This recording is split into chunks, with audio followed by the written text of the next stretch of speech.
ശബരിമലയുമായി ബന്ധപ്പെട്ട് ഉത്തരേന്ത്യയിലേക്ക് പതിവ് പോലെ തന്നെ ഒരു വലിയ പ്രചാരണം, കുട്ടിയുടെ ചിത്രവും ദൃശ്യവും പോലീസിനെയും ബന്ധപ്പെടുത്തിയൊക്കെ വലിയ പ്രചാരണം നടക്കുന്നുണ്ട്, വ്യാജ പ്രചാരണം നടക്കുന്നുണ്ട്.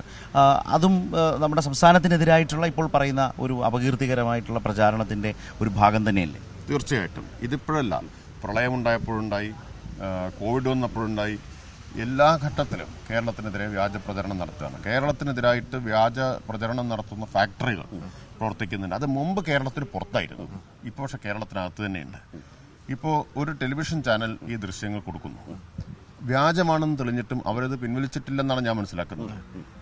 വ്യാജമാണെന്ന് അറിഞ്ഞിട്ടും കോൺഗ്രസ് അത് അവരുടെ ഹാൻഡിലുകളിൽ, സോഷ്യൽ മീഡിയ ഹാൻഡിലുകളിൽ അതിലൂടെ പ്രചരിപ്പിച്ചുകൊണ്ടിരിക്കുന്നു. വ്യാജമാണെന്ന് അറിഞ്ഞിട്ടും കോൺഗ്രസ് ഇന്ന് പാലക്കാട്ട് നാമജപ ഘോഷയാത്ര നടത്തുന്നു. ഈ വ്യാജ വീഡിയോ വെച്ചിട്ട് അതിൻ്റെ പേരിൽ നടത്തുന്നു. അപ്പോൾ അതിൽ നിന്ന് മനസ്സിലാക്കേണ്ടത് എന്താണ്? ഇത് എവിടെ നിന്ന് വന്നു എന്നാണ്. ഈ വ്യാജ വാർത്ത സൃഷ്ടിച്ചത് കോൺഗ്രസ് ഏൽപ്പിച്ചിട്ടുള്ള PR ഏജൻസിയാണ് എന്ന് സംശയിക്കേണ്ടിയിരിക്കുന്നു. ആ PR ഏജൻസിയുടെ മുൻകൂട്ടിയുള്ള തിരക്കഥ അനുസരിച്ച് കാര്യങ്ങൾ നടക്കുന്നു എന്നതാണ്. ഒരു വീഡിയോ കിട്ടി, ആ വീഡിയോ വെച്ച് മുഖ്യധാര മാധ്യമങ്ങളെ ഉപയോഗിച്ച് വാർത്ത സൃഷ്ടിച്ചു. ആ വാർത്ത തെറ്റാണ്, വ്യാജമാണ് വീഡിയോ എന്ന് അറിഞ്ഞിട്ടും അവർ പിൻവലിച്ചില്ല, അത് ഉപയോഗിക്കുന്നു രാഷ്ട്രീയമായി. അപ്പോൾ തങ്ങളുടെ ഒരു തെറ്റായ വീഡിയോ ഇങ്ങനെ ഉപയോഗിച്ചുകൊണ്ടിരിക്കുമ്പോൾ അത് ഇതായിരുന്നു എന്ന് പറയേണ്ട ഉത്തരവാദിത്തം മാധ്യമങ്ങൾക്കില്ലേ?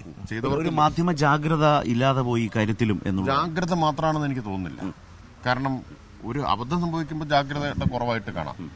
ഇത് ഒരു വീഡിയോ കൊടുത്തത് വ്യാജമാണെന്ന് തെളിഞ്ഞു കഴിഞ്ഞാൽ അവർ പറയണ്ടേ ഇത് തെറ്റായിരുന്നു, അത് ഞങ്ങൾ ഇങ്ങനെയല്ല. യഥാർത്ഥത്തിൽ ബസ്സിൽ കയറി അച്ഛനെ കാണാതിരുന്ന കുട്ടിയുടെ നിലവിളി മാത്രമാണ് എന്ന് പറയണ്ടേ? പറയാൻ തയ്യാറായില്ലല്ലോ.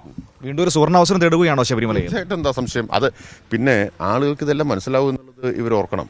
ആളുകളൊന്നും ഈ കാര്യങ്ങൾ മനസ്സിലാക്കാൻ കഴിയാത്തവരല്ലല്ലോ.